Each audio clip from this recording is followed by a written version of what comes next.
ఓం పర్వతం. భగవంతుడి సృష్టి రచనా చమత్కృతికి అందమైన ఉదాహరణ ఈ పర్వతం. హిమాలయాల్లో ప్రకృతి సహజ సిద్ధంగా ఓంకారం ఏర్పడే పర్వతం ఇది. ఇక్కడ విశేషం ఏమిటంటే, ఈ పర్వత రాతి నిర్మాణాల మధ్య మంచు కురిసినప్పుడు పవిత్రమైన ఓం చిహ్నం ఆవిష్కృతమవుతుంది. భగవంతుడి సృష్టి రచనా చమత్కృతికి అందమైన ఉదాహరణ ఇది. పవిత్రమైన ఓం పర్వతం హిమాలయాల్లో ఇండో-నేపాల్ సరిహద్దు ప్రాంతంలో ఉంది. ఈ పర్వతానికి సమీపాన ఉన్న పట్టణం ధార్చులా. ఇది ఓం పర్వతానికి 62 కిలోమీటర్ల దూరంలో ఉంటుంది. అలాగే 104 కిలోమీటర్ల దూరంలో జిల్లా కేంద్రమైన పితోర్ఘర్ కూడా కలదు. అన్నట్టు ఇది ఏ రాష్ట్రంలో ఉండేది చెప్పలేదు కదూ? ఉత్తరాఖండ్. 2 దేశాల మధ్య ఉన్న ఓం పర్వత ప్రదేశానికి వెళ్ళాలి అంటే 2 దేశాల అనుమతులు తప్పక తీసుకోవలసిందే. ఓం పర్వతానికి గల ఇతర పేర్లు చిన్న కైలాష్, ఆది కైలాష్, బాబా కైలాష్. ఓంకారం సనాతన ధర్మానికి కేంద్ర బిందువు. ఓం అని ఒక్కసారి స్మరిస్తే చాలు, భగవంతుణ్ణి స్మరించినట్లే అవుతుంది. మరి అలాంటి ఓం ఏకంగా పర్వత రూపంలో కళ్ళ ముందర కనిపిస్తే మాటల్లో వర్ణించగలమా? ఓం అరుణాచల శివ.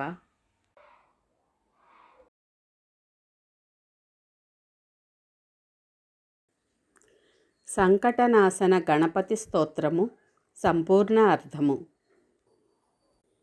ఎంతటి కష్టాలైనా తొలగించే మహిమాన్వితమైన సంకటనాశన గణపతి స్తోత్రం ప్రతిరోజు కనీసం 4 సార్లు అయినా 6 నెలల పాటు భక్తి శ్రద్ధలతో విశ్వాసాలతో పఠిస్తే గణేశుని విశేష అనుగ్రహం కలుగుతుంది.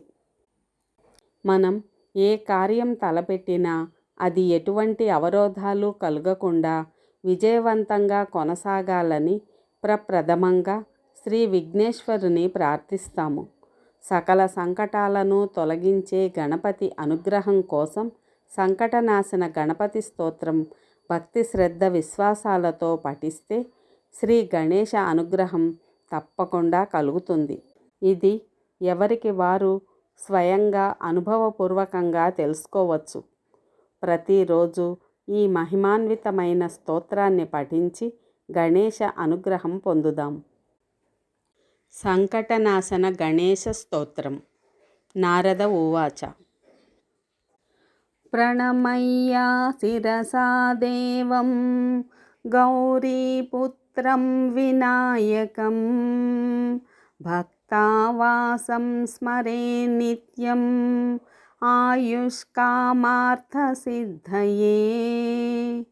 ప్రథమం వక్రతుండం చ ఏకదంతం ద్వితీయకం తృతీయం కృష్ణపింగాక్షం గజవక్త్రం చతుర్థకం లంబోదరం పంచమం చ షష్టం వికటమేవ చ సప్తమం విఘ్నరాజేంద్రం ధూమ్రవర్ణం తదాష్టకం నవమం పాలచంద్రం చ దశమం తు వినాయకం ఏకాదశం గణపతిం ద్వాదశం తు గజాననం ద్వాదశైతాని నామాని త్రిసంధ్యం యః పఠేన్నరః న చ విఘ్నభయం తస్య సర్వసిద్ధికరః ప్రభుః విద్యార్థీ లభతే విద్యాం ధనార్థీ లభతే ధనం పుత్రార్థీ లభతే పుత్రాన్ మోక్షార్థీ లభతే గతిం జపేద్ గణపతి స్తోత్రం షడ్భిర్మాసై ఫలం లభేత్ సంవత్సరేణ సిద్ధిం చ లభతే నాత్ర సంశయః.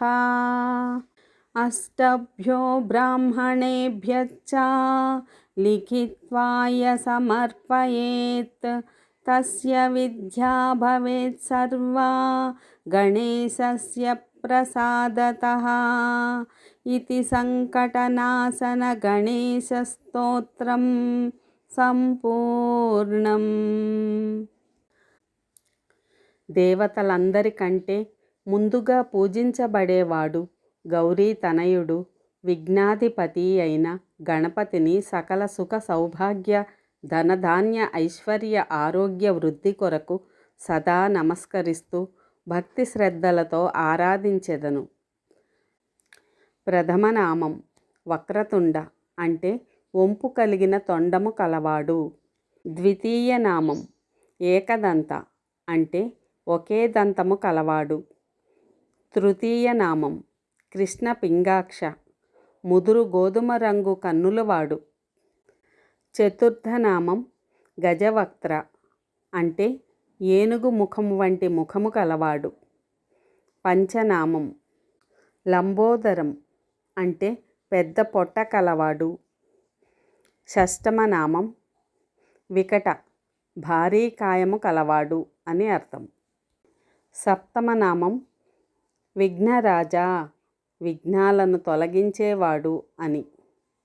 అష్టమ నామం ధూమ్రవర్ణ అంటే ముదురు గచ్చకాయ రంగు కలవాడు. నవమ నామం పాలచంద్ర అంటే చంద్రుని శిరస్సుపై ధరించేవాడు అని. దశమ నామం వినాయక విఘ్నములకు నాయకుడు అని.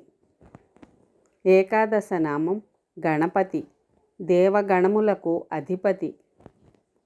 ద్వాదశ నామం గజానన ఏనుగు ముఖము కలవాడు అని అర్థము.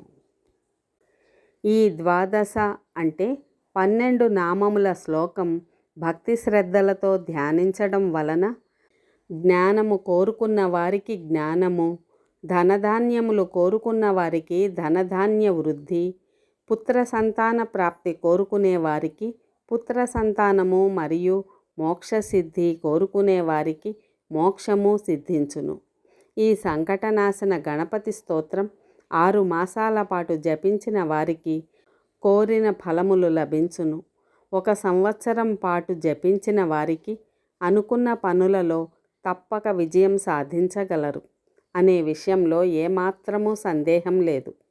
ఈ సంకటనాశన గణపతి స్తోత్రం భక్తి శ్రద్ధలతో రాసి 80 బ్రాహ్మణులకు దానం చేసిన ఎడల ఈ వినాయకుని కృపకు పాత్రులై సకల జ్ఞానములు సిద్ధించును.